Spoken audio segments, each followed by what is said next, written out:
Hello viewers, আসসালামু আলাইকুম। সবাই কেমন আছেন?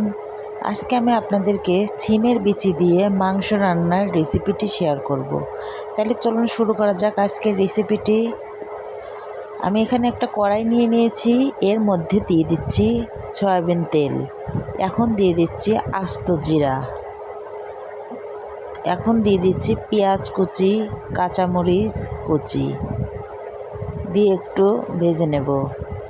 এখন এর মধ্যে দিয়ে দিচ্ছি তেজপাতা দিয়ে হালকা বাদামি কালার করে নেব।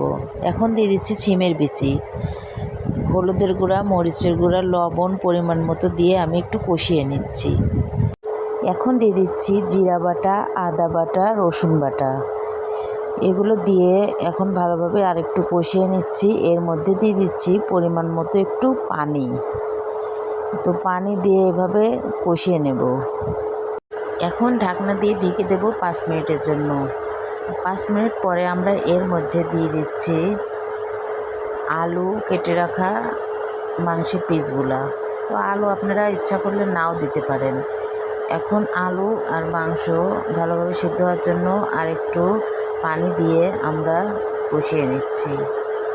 তো এইভাবে আরও 10 মিনিট আমরা কষিয়ে নেব। 10 মিনিট পরে মাংসগুলো আর ছিমের বিচিগুলো সেদ্ধ হয়ে গেছে। এখন এর মধ্যে আমরা পরিমাণ মতো পানি দিয়ে দিচ্ছি। তো পানিটা দেওয়ার পরে এখন ঢাকনা দিয়ে আবার ঢেকে রেখে দেব 10 মিনিটের জন্য। তো 10 মিনিট পরে আমরা আবার ঢাকনা খুলে দেব।